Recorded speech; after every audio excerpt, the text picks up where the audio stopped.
usbr.gov/BIL, BIL. Thank you for taking the appropriate action if you do not want to be included in this recorded information session.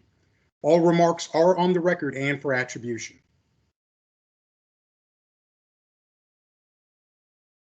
With the signing of the Bipartisan Infrastructure Law by President Biden, Reclamation takes on a new opportunity to invest in our infrastructure and benefit the American public for the next generation.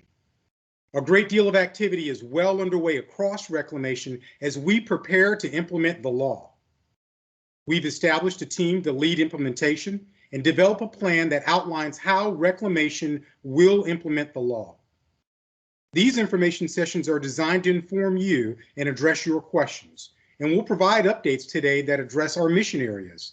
Topics will include authorization and appropriation of funds, rural water, critical maintenance and aging infrastructure, use of coronavirus recovery funds, and the Indian Water Rights Settlement Completion Fund. We plan on addressing as many questions as possible during the question and answer period. Updated information about Reclamation's implementation of the law is always available at usbr.gov/BIL, BIL. And feel free to submit your questions as well, or comments to usbr.bill@usbr.gov, and we'll work to address your questions. We also have a growing list of frequently asked questions, and we hope that that is a helpful resource. We're committed to transparency throughout this process and appreciate your support of this historic opportunity to improve our nation's water infrastructure. At this time, it is my honor to welcome Reclamation's Deputy Commissioner for Operations, David Palumbo, for opening comments. Thank you, Deputy Commissioner Palumbo. Thank you very much, Rob. I appreciate it, and Happy New Year to everybody. It's really good to be with you all. Albeit virtually, it's great to be here. Commissioner Toon asked me to give you her regards. She had a conflict this afternoon, but is very, very engaged in this process. Reclamation this year is going to turn 120 years old. Since 1902, for well over a century, we've been working with our operating partners, utilizing critical and vital infrastructure to serve the water and power needs of the American West. The bipartisan infrastructure law serves really as a generational investment in reclamation and in this infrastructure and in the people we serve. What an opportunity. This is the final session before we release our FY22 spend plan later this month, but this isn't the last opportunity that we will be engaging with you all, and looking forward to the dialogue today. Before I turn it back to Rob, I'd like to thank our project management implementation team that has been working tirelessly for months on getting our plans together, hosting these events, developing the spend plan, answering questions. They've just done a phenomenal job. I'd also like to recognize Bob Wolf, the Director of Program and Budget, and Chris Beardsley, the Director of Policy and Programs, and their teams who will lead today's discussion. Again, great to be with y'all. Thank you, and back to you, Rob. Thank you, Deputy Commissioner Palumbo. We will now receive an update on our implementation plan, and I am honored to introduce Reclamation's Director of Program and Budget, Mr. Bob Wolf. Thank you, Rob, and welcome to today's third session on the Bipartisan Infrastructure Law. As Rob mentioned, I am Bob Wolf, Reclamation's Director of Program and Budget in Washington, D.C. The Program and Budget Office advises the Commissioner and works with the administration on development of the annual President's budget for Reclamation. Program and Budget then supports the Commissioner and the Department in supporting the budget during congressional consideration of Reclamation's budget, and ultimately supports the implementation of funding after Congress passes the appropriations bill. We are thrilled to participate and play a role in implementing the bipartisan infrastructure law.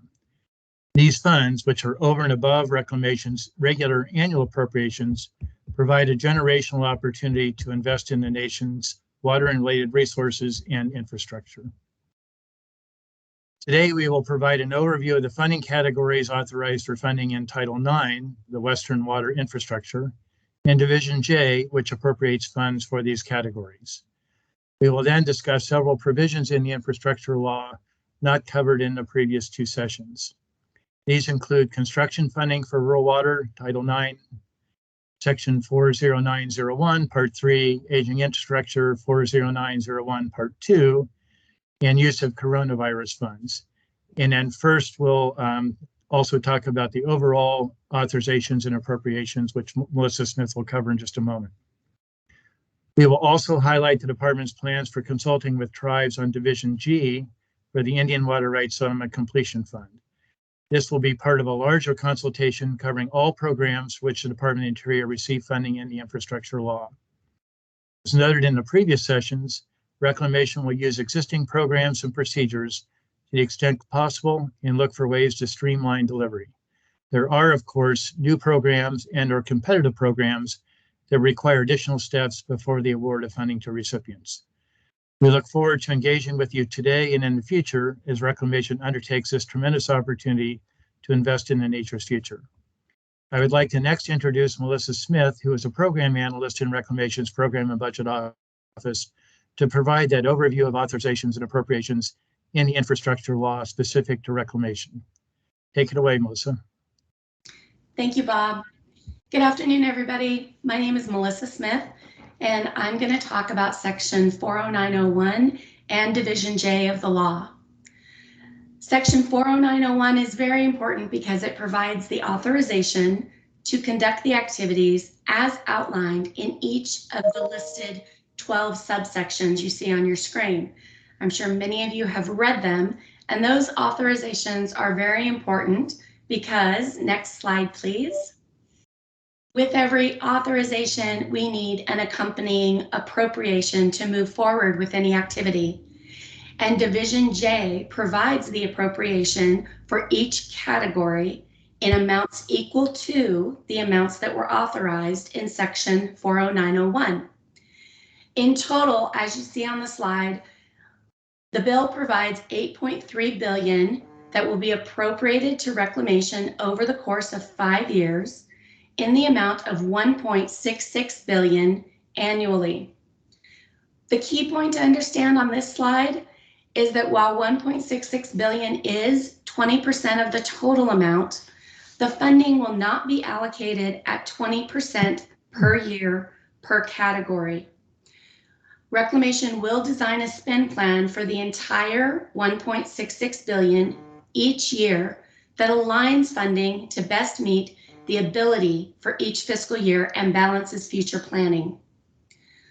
Next slide, please.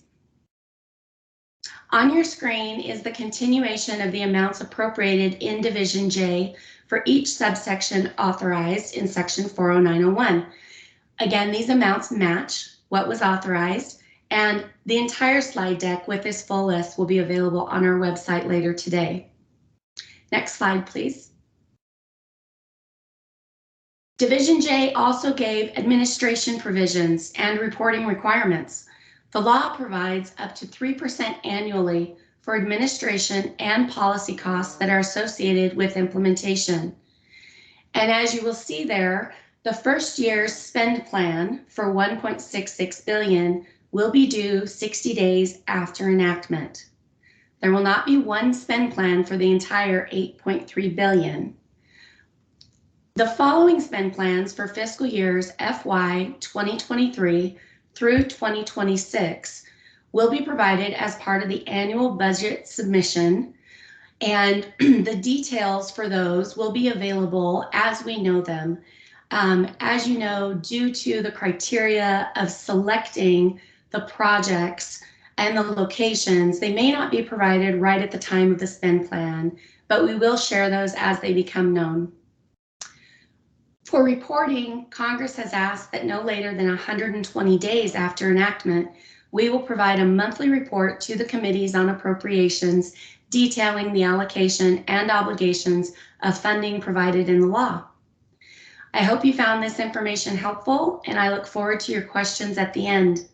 I will turn the time back over to Bob Wolf. Thank you. Okay, thanks, Melissa.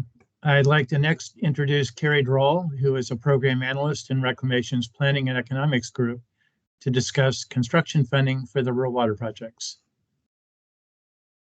Great. Hi, everyone. Thanks for the opportunity to present to you all today. As Bob said, I'm going to briefly talk about section 40901 and specifically subsection 3 of the bipartisan infrastructure legislation. And that subsection authorizes $1 billion for rural water projects that the law says have been authorized by an act of Congress prior to July 1 of 2021 and in accordance with the Reclamation Rural Water Supply Act of 2006.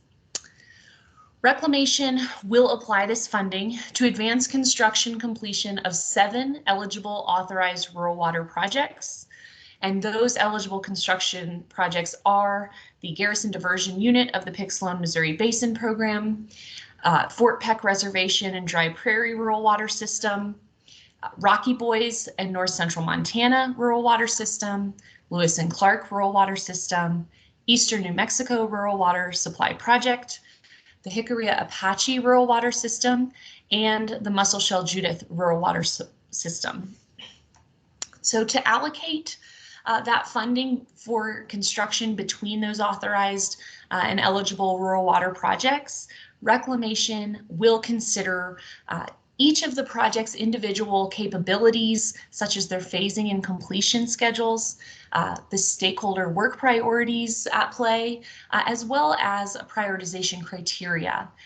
That criteria was required for Reclamation to develop as part of the Rural Water Supply Act, and it was first published in Appendix A of the 2014 Rural Water Assessment Report.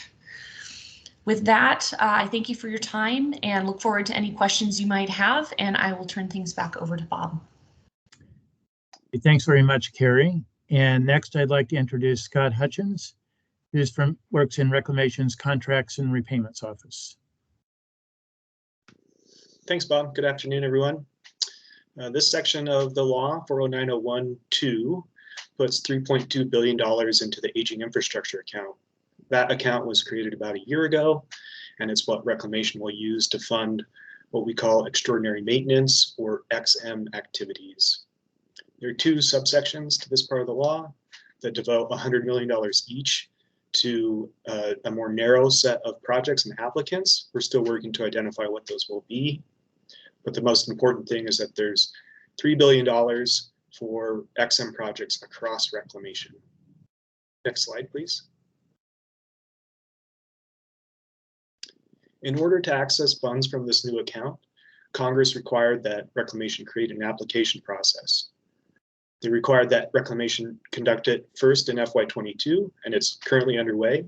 We opened that first application process last month, and it closes at the end of this month, and then conduct at least 1 application process every year in the coming years.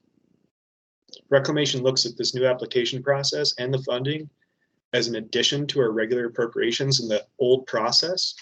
Reclamation has been authorized since 2009 to offer extended repayment of XM activities.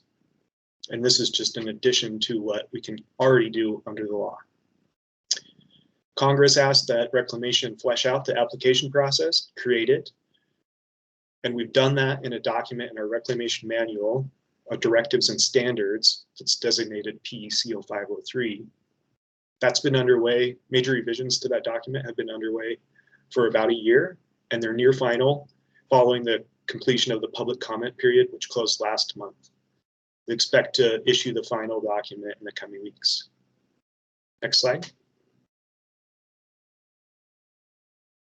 So a little bit more about what that application process looks like. Throughout the year, and then by a specified date, Reclamation staff will collaborate with our transferred works operators and those project beneficiaries who are responsible for a reimbursable share of the O&M or XM on a project. What they'll do is identify projects and make an initial determination about their eligibility for funding under the law, the scope of the project, how much it's going to cost, and what the federal funding request is. At the close of the application period, that marks a 90-day turnaround in which Reclamation needs to report to Congress. So at the close of the application process, the region staff will send these applications to the commissioner through Denver and DC offices. We'll provide our analysis to the commissioner. And within that 90 days, the commissioner will either approve or modify each of those applications. And the report to Congress will detail what Reclamation's plan is to spend money out of the account.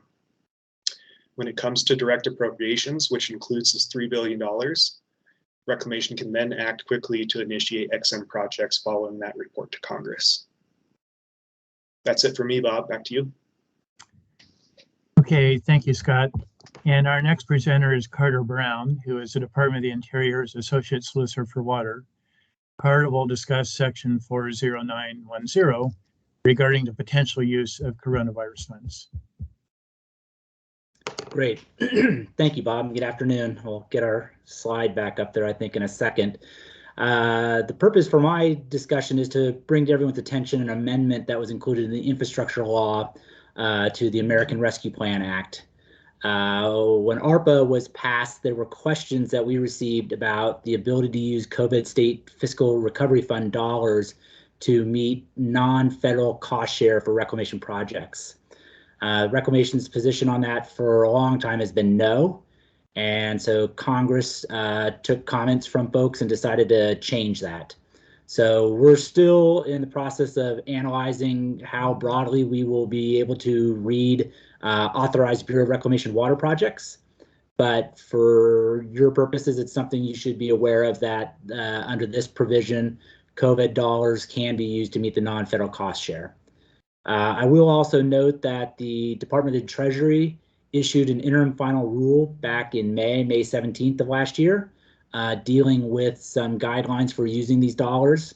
Some of you may have commented on the interim rule because I heard from Treasury that the final rule will be coming out soon, probably next week, and that new final rule will have some additional ability to use these dollars for reclamation projects. We will post both the interim final rule and the final rule on the BIL website as soon as it's released next week. And that's all I have. Back to you, Bob. Okay, thanks, Carter. I'd finally like to highlight Division G, which established the Indian Water Rights Settlements Completion Fund. It provides $2.5 billion in mandatory funds for water rights settlements enacted by Congress as of November 15th, 2021. So that's the date that the infrastructure law was signed. The funds deposited in the account are available for use by the Secretary of the Interior to satisfy obligations under authorized settlements through transfer of funds to accounts authorized to receive discretionary appropriations. The funds are available without any further action by Congress and are available until expended.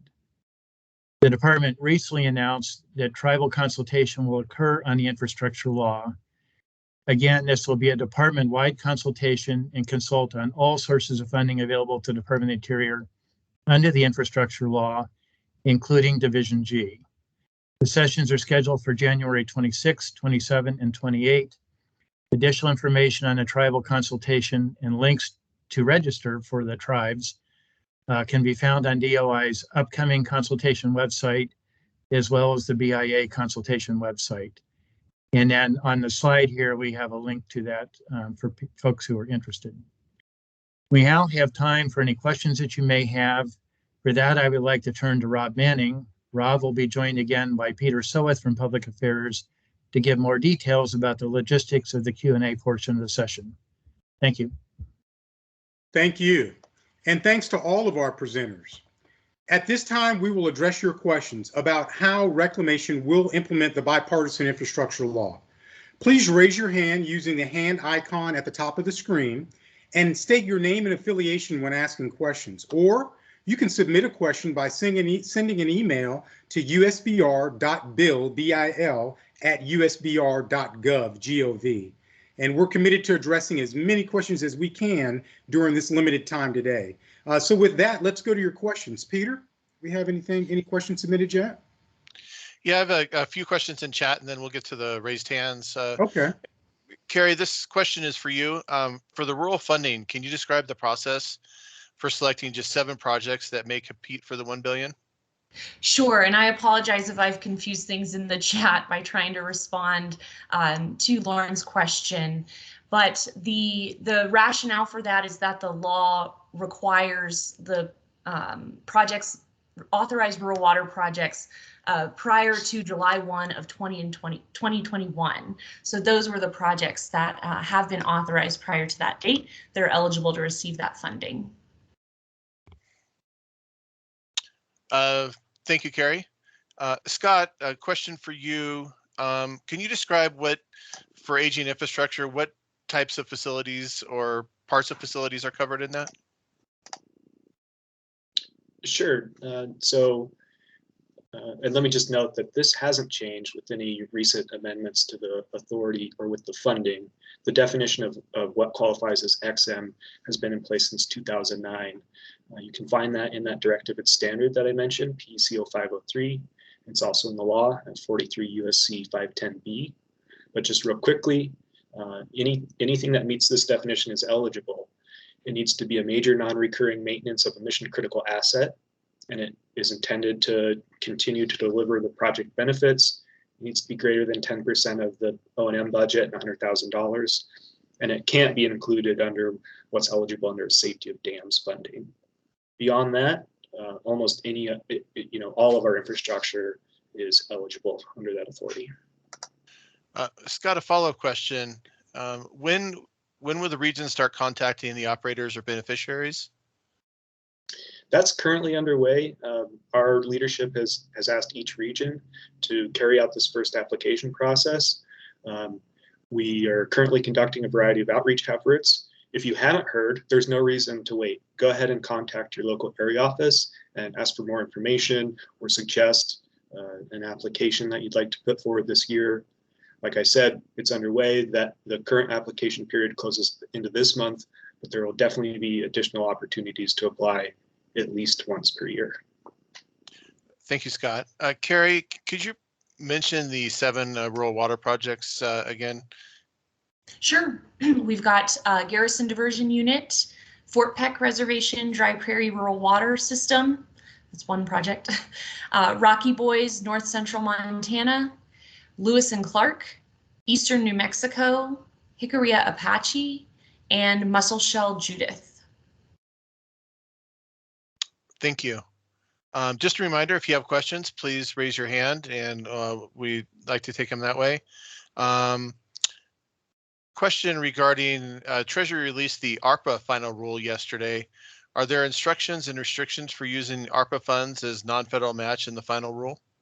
Yeah, I think maybe I'm wrong, and I'll go back and check this. I know the Treasury posted the rule on their website yesterday. As my understanding, it wasn't coming out in the actual Federal Register until next week. That's why I said it that way, but I'll double check that. But no, that will not provide guidance on that particular question. That's something we're working out in the department and with our colleagues in the Division of General Law.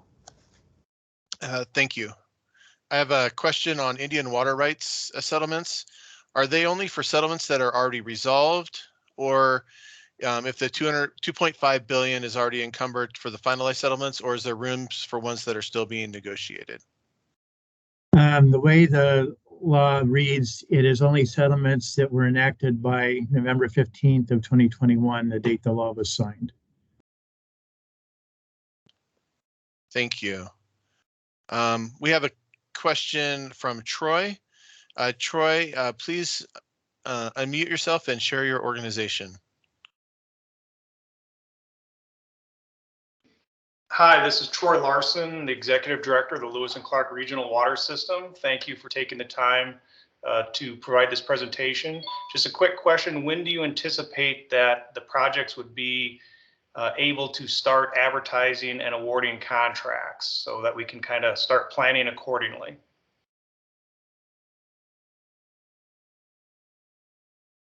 Well, the first thing we need to do is to transmit the spend plan to Congress.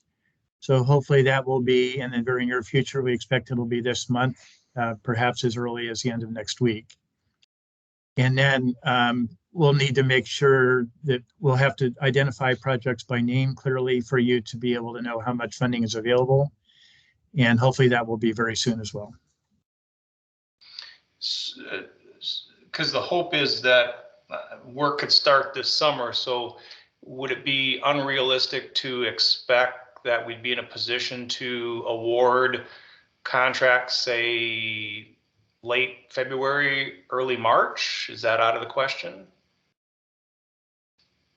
Yeah, I can speak to the funding availability. Troy, I would look to others on the procurement and those sorts of things that occur as part of that process. And can I just ask clarification? I'm sorry, for which category of funding? This would be the rural water projects, the 1 billion. The rural water. So if it's an existing contract, there is still time that's required in the process to award, but if it's an existing contract, it can be modified and funding added quicker than any other real contracting mechanism. I don't know that we could commit to for sure the end of February. I think that once the spend plan is done and more decisions can be made, we can get closer to that answer. Okay. Yeah, I'm just saying, Troy, we're very sensitive to the interest of project sponsors to get the money in hand and be able to do work. We have a mutual interest there. And I think the upper, Missouri Basin region that you work with, I think has a pretty good track record in that regard. I'm sure they'll work with you very closely to try to be successful. Okay, thank you. Thank you, appreciate it. Thank you, Troy. I see if we have any more questions in chat. We have a question for Scott. For XM projects, who does the procurement for the projects? End water users, reclamation regions, area offices, etc.? Can you restate that question? For XM projects, who does the procurement for the projects? Is it the end water users, reclamation regions, area offices? It's a good question. I don't have the expertise to answer that. If anyone would like to jump in to discuss that, Sure. hand it off. Yeah, I could maybe offer. I think the question is who does the contracting, and that depends on whether this is a reserved works or transferred works project. So if it's a transferred works project and we're talking about one of our district partner operators, that's entirely subject to the district's process for whether they use their own forces to do the work or whether they contract with other entities to do that work. If it's a reserved works process, then that obviously that kind of extraordinary maintenance activity is done by reclamation, generally not with our own forces, and so usually we are using a procurement process for that, and that is done at the local level in our regions as opposed to at the headquarters level. Thank you, Carl. Mark Limbaugh, please unmute yourself and share your organization. Yes, this is Mark Limbaugh with the Ferguson Group in Washington. I just had a question for Carter Brown. Would WIN Act projects be considered an authorized reclamation project under the use of COVID funds? Thanks. Yeah, it's not a question I've discussed specifically with reclamation, so take this for what it's worth. But I think my belief is that it would be an authorized reclamation project, but it's not something I've specifically run through reclamation, so I'd like to talk to them, Mark, and I can get back to you after I've had that conversation. Thank you. That's a big concern for some of our folks. Thanks. Understood. Thank you, Mark. I have another question, Scott, for you on extraordinary maintenance from Jed Jorgensen. He's still learning about how repayment works with reclamation projects. Can you provide an example of how extended repayment could work for an XM project under the aging infrastructure account? For example, if XM costs were $1 million, extended repayment could mean the applicant would pay X annually over how many years? I recognize that it may be more complicated than that, just looking for a generalized description of how repayment works.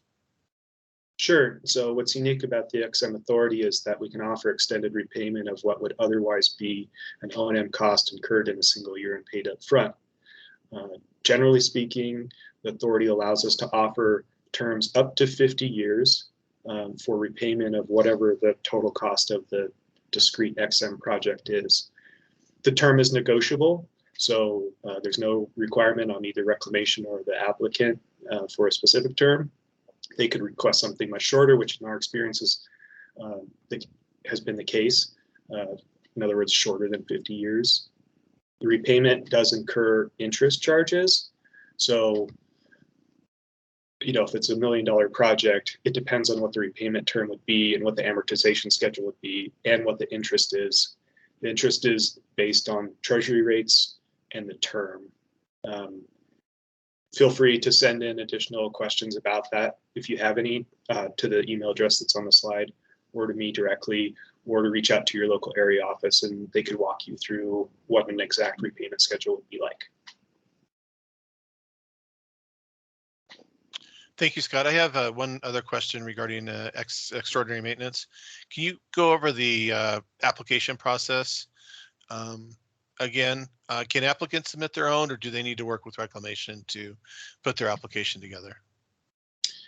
Strongly encourage any potential applicant to work with Reclamation folks. Reason being, Reclamation will have a lot of information that's necessary for those applications. The content of the application is required by law. So we want to make sure that all of our applicants are successful. So again, strongly encourage you to work with Reclamation folks in your local area or region office to complete the application. Ultimately, the application is going to flow through that staff anyway. So the better prepared we are, the more successful we're likely to be.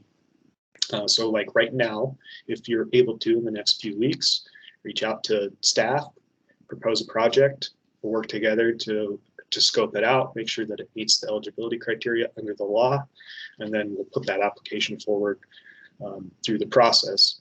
If you're not able to right now, like I mentioned in the slideshow, we strongly encourage all of our transferred works operators and project beneficiaries who have a share of the reimbursable O&M to work with staff throughout the year. There's no reason to delay because there will be another application process coming up. I can go back through the next steps of the application process, but I hope that answers what the question was.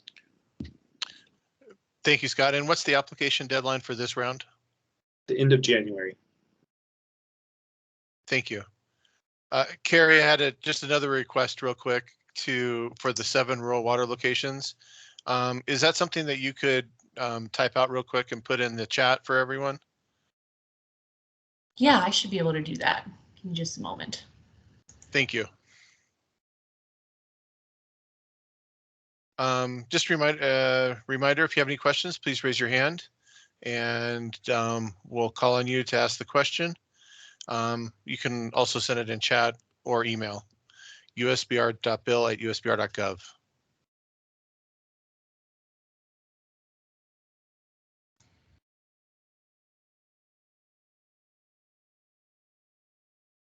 Rob, I don't have any questions right now. Okay. And as Peter said, feel free to submit your questions by sending an email to usbr.bill@usbr.gov. And we are committed to answering as many questions as we can today. We still have a little bit of time left. Okay. I think we've got a question coming in here. Thanks, Kerry, for posting the list of the rural water projects in the chat. Hey, Peter, just in case, and I may be wrong, but I think the externals lose access to the chat once this call ends, and so they may want to pull stuff out of the chat before it ends. That's correct. Thank you, Carter. Yeah, that's a great point, Carter. Thank you.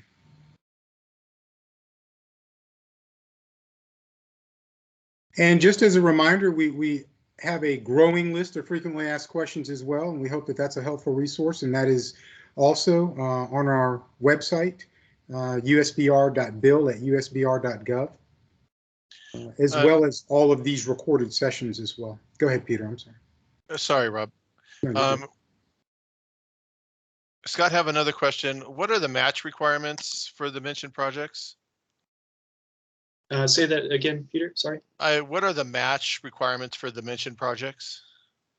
Are we talking about XM or rural water? For XM, yes. So the repayment of extraordinary maintenance follows the O&M share on a project. So if there's non-reimbursable shares covered by the federal government for flood or fish and wildlife, or if it's 100% reimbursable, like a 100% irrigation project, XM repayment follows the same spread. Thank you. Have a couple questions. Richard Deeker, please unmute yourself and share your organization. Yeah, my name's Rick Deeker. I'm the manager of Yakima Titan Irrigation District. I was looking at the I guess the transferred works. We have transferred works that are very old, and we want to do some lining on those, and the cost of it is more than we can do in an annual project. So can we get that money up front? Say it's a $10 or $20 million project over several years. Would that be eligible for the funding under the major infrastructure? Yeah, thanks, Rick. Multi-year projects are eligible. Exactly how they're funded in any given year, I can't speak to any guarantees about that. That's a budget-related question. It's also to the discretion of the commissioner.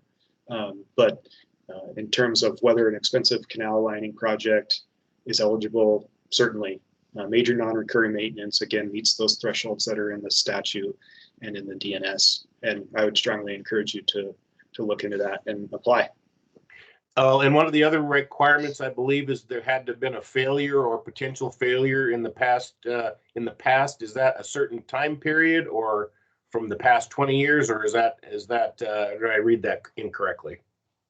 Are you referring to the two subsection paragraphs that I mentioned? Yeah, it's talking about there had been a major failure or potential failure, I believe, in the past that Sure. requires it to, or that's one of the criteria for applying. Sure. I'd encourage you not to be distracted by those two subparagraphs. Okay. At the beginning of the presentation, I mentioned that those two subparagraphs, the $100 million each, are devoted to a narrow set of applicants that we're still working to identify, but it's just $200 million. The rest of the $3 billion is available for any eligible applicant and eligible project. And okay. In other words, they do not have to have had a critical failure, which is in our interest to avoid. Everyone's right. Right. The whole purpose is to avoid critical failure. Absolutely. Yeah. All right. Thank you. Thank you, Rick. Have another question from John Ryan. John, if you could unmute and share your organization.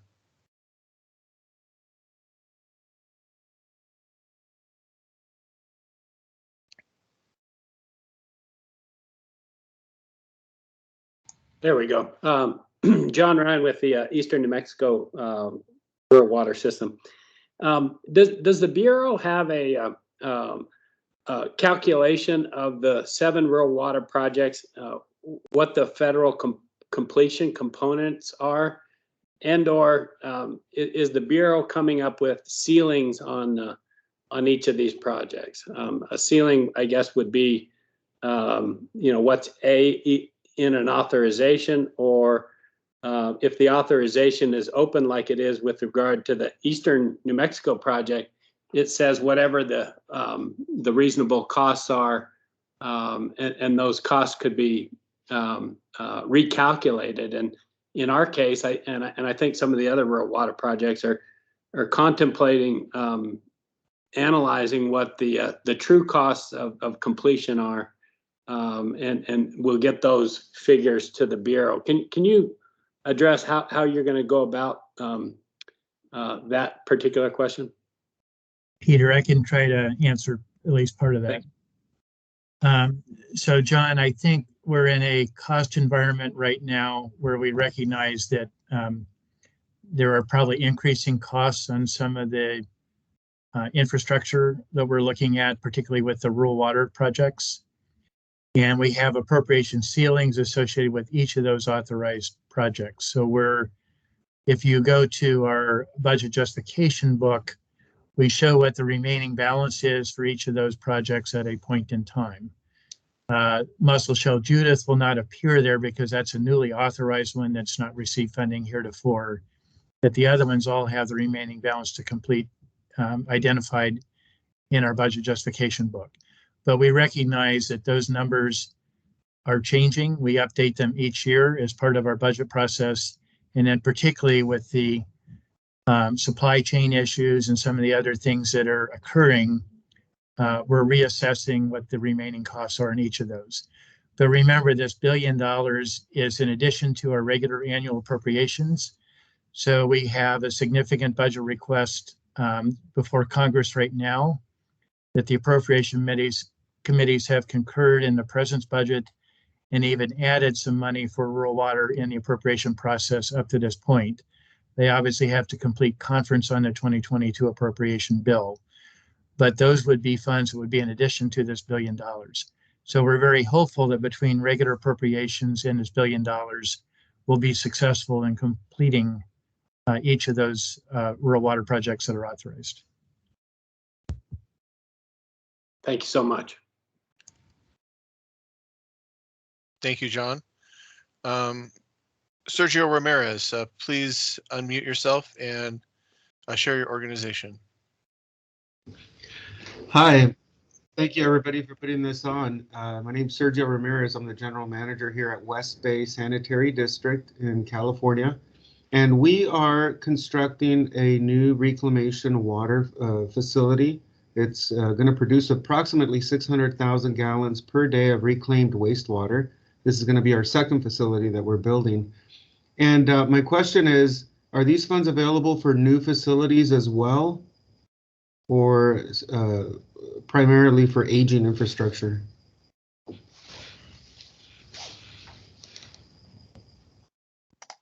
I think that's partly a question for me. So the XM authority is relatively specific and does not apply to new construction.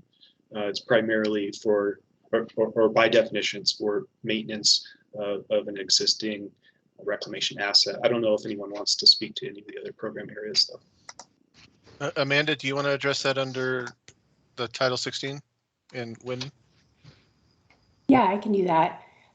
So if the project, and I want to make sure I understand the project correctly, it sounds like it's a reclaimed water facility that will be reclaiming municipal wastewater. Will that water then be reused? Yes, correct, Okay. for toilet flushing and irrigation. Okay, great. So that would then be an eligible project under our Title 16 program, where any project that reclaims and reuses municipal, industrial, agricultural wastewater is eligible for grant funding. And there is funding for that program in the bipartisan infrastructure law as well. There's $550 million over the 5 years available for that program. We do anticipate releasing a funding opportunity in the very near future here for that program. And I'd encourage you to either reach out to myself or to your regional Title 16 coordinator, and we can help walk you through what the process is for becoming eligible for that funding. Okay, that's wonderful. Thank you, Amanda. Sure.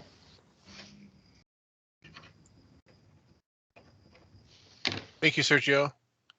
Are there any additional questions?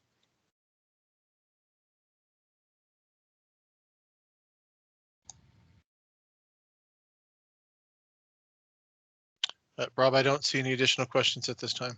Okay. And just a reminder, we have a growing list of frequently asked questions as well on our website. uspr.bill@uspr.gov is the email address, and usbr.gov/bill is the actual website. So we've got many ways in which we can address some of the issues that you may have, and we are always available. We'll stand by a few seconds, see if we have any additional questions here.